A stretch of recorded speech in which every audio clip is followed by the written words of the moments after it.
नमस्कार दोस्तों, तो कैसे हैं आप सभी? आई थिंक आप लोग अच्छे ही होंगे एंड आज का ये वीडियो आपके लिए मोस्ट इम्पोर्टेंट रहने वाला है कि लोन की ईएमआई चुकाने के 5 अचूक उपाय आपको कोई नहीं बताएगा। जैसा कि आपने थंबनेल में देखा है कि ईएमआई चुकाने के 5 अचूक उपाय कौन से हैं और कौन से नहीं हैं, तो ये वीडियो कंप्लीट इसी के ऊपर रहने वाला है। और अगर आप फर्स्ट टाइम इस चैनल पर विजिट किए हैं, तो आप चैनल को सब्सक्राइब करना ना भूलिएगा।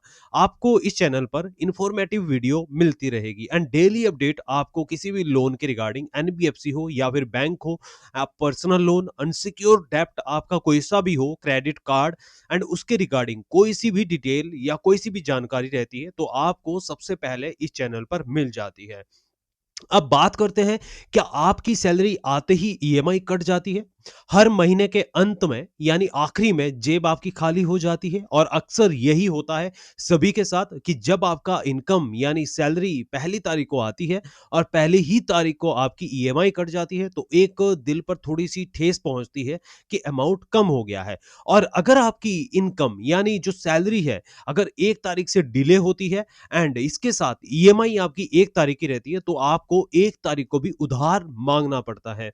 इस समय पर क्या करें और क्या नहीं करें और इसके लिए कौन-कौन से स्टेप आपके लिए बेटर रहेंगे, ये वीडियो कंप्लीट वैसा ही रहेगा। क्या आपने कभी सोचा है कि जो आपकी ईएमआई है तो लेकिन लोन कभी खत्म नहीं होता है, ईएमआई हमेशा चलती रहती है।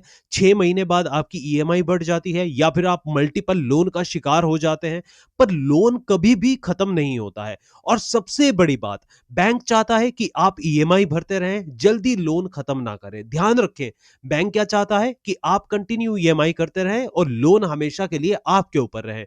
लेकिन आज मैं आपको ऐसे 5 अचूक उपाय बताने वाला हूं जो बैंक आपको कभी भी नहीं बताएगा और इन उपाय से आप ईएमआई का बोझ कम कर सकते हैं, लोन जल्दी खत्म कर सकते हैं और लाखों रुपए का ब्याज भी बचा सकते हैं और ये बिल्कुल रियलिटी है। और ये सब कोई आपको थ्योरी नहीं है, मैं आपको रियल एक एग्जांपल के साथ हर एक डिटेल में समझाऊंगा। अब पहले पार्ट में हम समझेंगे कि प्रॉब्लम स्टोरी थोड़ा सा आपको पता होना चाहिए कि एक पर्सन प्राइवेट एम्प्लॉय यानी जो उनका इनकम है महीने का, एक पर्सन मान लेते हैं एग्जांपल राहुल। राहुल एक प्राइवेट एम्प्लॉय है और उसकी सैलरी महीने की 40,000 रुपए है और उसने लिया है पर्सनल लोन 3 लाख रुपए का। ईएमआई जाती है उनकी 7,500 रुपए और उसका जो टेन्योर है ये 5 साल का है। अब 5 साल में वह बैंक को देगा 7,500 रुपए यानी 60 महीने के लिए, यानी जो उसमें 4.5 लाख रुपए जाता है, मतलब 3 लाख का लोन 4.5 लाख रुपए जाना पड़ेगा, यानी 1.5 लाख रुपए एक्स्ट्रा सिर्फ और सिर्फ ब्याज का जाएगा। आप ध्यान रखिएगा कि अगर 3 लाख रुपए का आपका लोन है, 7,500 रुपए की आपकी ईएमआई है और टेन्योर 5 साल का है, तो 5 साल में बैंक को जो राहुल को देना पड़ा पैसा, वो देना पड़ा 4.5 लाख रुपए। मतलब 3 लाख का जो ब्याज बनता है वो 1.5 लाख रुपए एक्स्ट्रा बनता है, यानी बैंक ने 1.5 लाख रुपए आपसे कमाए हैं 5 साल के अंदर। अब ये डिटेल आपको आपको आई थिंक पता होगी या नहीं होगी, बट इसके साथ साथ लेकिन अगर जो राहुल है यानी जिसने 3 लाख रुपए लिए हैं, अगर राहुल की सही स्ट्रेटेजी पता होती और ये वीडियो उस तक पहुंच जाता है तो 50,000 रुपए से लेकर 80,000 रुपए तक का ब्याज बचा सकता है। अब सवाल है आप लोगों का ये रहेगा कि कैसे, तो चलिए शुरू करते हैं। पहला अचूक उपाय, ईएमआई डेट चेंज स्ट्रेटेजी, जो बैंक आपको कभी भी नहीं बताएगा। यह ट्रिक 90% लोग बिल्कुल भी नहीं जानते हैं कि ईएमआई डेट चेंज स्ट्रेटेजी होती क्या है। अगर आपकी ईएमआई महीने की शुरुआत में कटती है, जैसे 1 तारीख को, तो आपकी सैलरी आते ही पैसा चला जाता है, उड़न छू हो जाता है, गायब हो जाता है और दिल पर एक बोझ बनता है कि भैया हमारा जो पैसा है 1 तारीख को कट गया है, आते ही चला गया है। आपकी शाम को सैलरी आई और रात के 9 से 10 बजे तक ईएमआई में चला जाएगा। लेकिन अगर आप ईएमआई डेट चेंज करके 5 या 10 तारीख कर देते हैं तो आपको एक्स्ट्रा टाइम मिलता है मनी मैनेज करने का। एग्जाम्पल के लिए एक एग्जाम्पल देते हैं कि सैलरी कितनी थी, 30,000 रुपए, ईएमआई 10,000 रुपए। अगर ईएमआई 1 तारीख को काटें तो स्ट्रेस आपका बढ़ जाता है, और अगर ईएमआई 10 तारीख को कटे तो बेटर कैश फ्लो बनता है। आपकी सैलरी थोड़ी सी डिले भी हो जाती है 1, 2, 3 तारीख या 4 तारीख तक, तो भी बात बन जाती है, कोई प्रॉब्लम नहीं रहता है। आप बैंक कस्टमर केयर को, आपको क्या करना है, बैंक कस्टमर केयर को कॉल करके ईएमआई डेट चेंज करवा सकते हैं आप। यह एक छोटा-सा स्टेप है। आपको लगता है कि चलो इग्नोर कर लेते हैं, बट ये छोटा-सा स्टेप आपकी सिविल रिपोर्ट बाय मिस्टेक 1 तारीख का आपका फंड रुक गया और आपकी जेब में किसी दिन ₹0 रहे, तो उस समय पर आपका रिपोर्ट जाएगा सिविल पर और आपका सिविल स्कोर भी डाउन होगा। फ्यूचर में आपके सिविल पर जो इम्पैक्ट पड़ेगा, ये आपको प्रॉब्लम क्रिएट कर सकता है। ये छोटा-सा स्टेप आपकी फाइनेंशियल स्ट्रेस को भी कम करेगा, जो आपके मन के अंदर और आपके दिमाग के अंदर, यानी जो प्राइवेट सेक्टर में जॉब करते हैं उनकी जो इनकम है, महीने का कैश फ्लो है या जो सैलरी है, थोड़ा-सा ऊपर-नीचे हो जाता है, तो जो आपका स्ट्रेस रहता है 1 तारीख का, ये आपका स्ट्रेस दूर हो जाएगा। ये पहला उपाय है।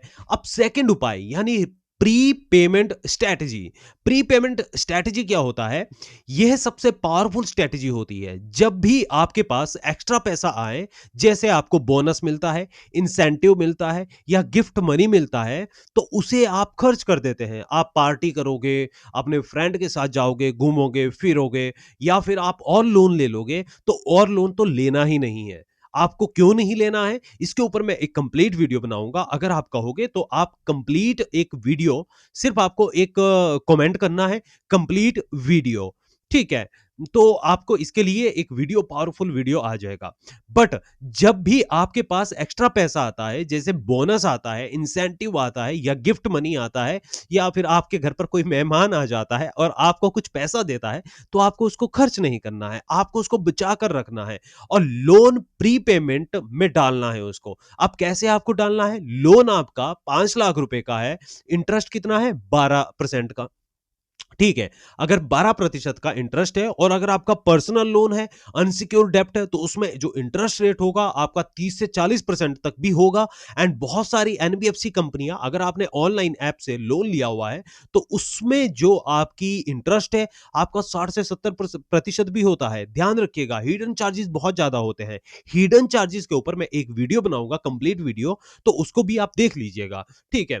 एंड टेन्योर कितना है? 5 लाख रुपए का लोन, 12% का इंटरेस्ट और टेन्योर 5 साल का। अगर आप हर साल 50,000 रुपए एक्स्ट्रा रिपेमेंट करते हैं, तो आपका 1 से 2 साल पहले ही लोन खत्म हो जाता है और 70,000 से 1 लाख रुपए तक का ब्याज जो आपका बच जाएगा। ध्यान रखिएगा, अगर आप एक्स्ट्रा सिर्फ 1 साल में 50,000 रुपए तक का भी पेमेंट एक्स्ट्रा करते हैं, ये आपको पता नहीं होता।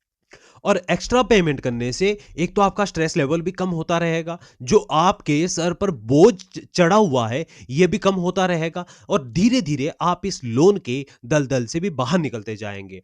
तो आपको क्या करना है? एक्स्ट्रा पेमेंट जो आपको बोनस या कुछ भी आपके इनकम से जनरेट होता है, ये आपको प्री पेमेंट करना है। बैंक आपको ये कभी भी नहीं बताएगा, ये कभी भी नहीं। और ये जो भी मैं आपको स्टेप बता रहा हूं, जो भी आपको ये फॉर्मूला मैं बता रहा हूं, यह आपको अप्लाई करना है और ये सभी बैंक, सभी एनबीएफसी के पास रहता है। अब उपाय 3, ईएमआई इंक्रीज ट्रिक। हर साल आपकी सैलरी बढ़ती है, 10% का इंसेंटिव एंड 10 से 15% तक, 8% या 5% तक आपकी इनकम बढ़ती है, यानी आपकी सैलरी बढ़ती है।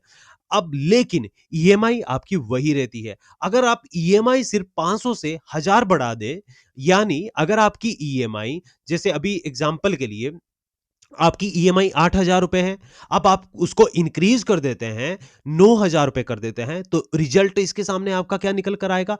लोन टेन्योर रिड्यूस होगा, इंटरेस्ट सेविंग हग होगा आपके लिए, और ये कंपाउंडिंग और रिवर्स इफेक्ट है। ध्यान रखिएगा आप, क्या है ये कंपाउंडिंग का रिवर्स इफेक्ट है। एंड आपका 8,000 रुपए से सिर्फ 9,000 रुपए तक जाने के लिए। अब फोर्थ उपाय आपके लिए क्या है? Loan refinance strategy. अब अगर आपने लोन लिया है हाई इंटरेस्ट रेट पर, जैसे कि आपने जो लोन लिया है, आपने जो लोन लिया है ओल्ड लोन, यानी आपके एक लोन का इंटरेस्ट है 16% एंड आपको उसमें क्या करना है?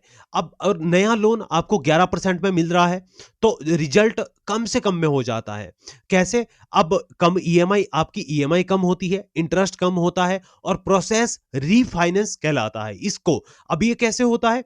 आपका जैसे लोन है, आपने पर्सनल लोन लिया हुआ है एनबीएफसी से या बैंक से, कहीं से भी आपका एक लोन चला हुआ है, उसमें इंटरेस्ट है आपका 16% का या फिर आपका 35% का। पर्सनल लोन में अक्सर जो रेशो रहता है इंटरेस्ट रेट का, ये हाई रहता है। 30% का आपका लोन है, या फिर आप कोई गोल्ड लोन लेते हैं या कोई पर्सनल लोन भी लेते हैं और आपको कम इंटरेस्ट पर मिल रहा है, तो आपको क्या करना है? अगर आपको 15% में लोन मिल रहा है और 30% वाला लोन, अब आपको क्या करना है? 30% वाले लोन की ईएमआई को एक साथ पे करके उसको क्लोज कर देना है, और जो आपको 15% वाला आपका लोन है, इसको आपको कंटिन्यू रखना है। एक तो आपकी ईएमआई कम हो जाएगी, दूसरा जो आपका पेंडिंग जितना भी ईएमआई बचा हुआ था, वो आपका क्लोज हो जाएगा। अब इसमें भी आपका कितना फंड बचेगा, आप खुद सोच कर देखिएगा, और इसमें जो आपका इंटरेस्ट लगने वाला था, ये सारा का सारा आपका बिल्कुल सेफ हो जाएगा। उपाय 3, most important, side income strategy. यह सबसे प्रैक्टिकल स्ट्रैटेजी है आप सभी के लिए। अगर आपकी ईएमआई 5,000 रुपए है, तो साइड इनकम जनरेट करने की कोशिश करो। आप महीने का 5,000 रुपए कमाने की कोशिश करो। जितनी आपकी ईएमआई जा रही है, उतना side by side income generate करना है। ये गवर्नमेंट सेक्टर के लिए भी है। अगर आप गवर्नमेंट एम्प्लॉय हो या फिर प्राइवेट एम्प्लॉय हो, तो आपको क्या करना है? फ्रीलांसिंग आप कर सकते हो, पार्ट टाइम आप वर्क कर सकते हो, ऑनलाइन सेलिंग का कोई काम कर सकते हो, टीचिंग का आप काम कर सकते हो। और अगर ईएमआई साइड इनकम से भरोगे, तो आपकी सैलरी सेफ रहेगी। जो आपकी 1 तारीख को आ रहा है आपकी बैंक अकाउंट में, वो पैसा पूरा का पूरा सेफ रहेगा, उसका आप सही तरीके से यूज कर पाओगे। अब याद रखिए, हमेशा एक बात आपको याद रखनी है, लोन गरीब नहीं बनाता है, गलत स्ट्रैटेजी हमेशा गरीब बना देती है। रिच लोग लोन जल्दी खत्म करते हैं और पुअर लोग ईएमआई भरते रहते हैं, जिंदगी भर के लिए भरते रहते हैं, 60 साल तक भरते रहेंगे, जब तक जिएंगे तब तक भरते रहेंगे।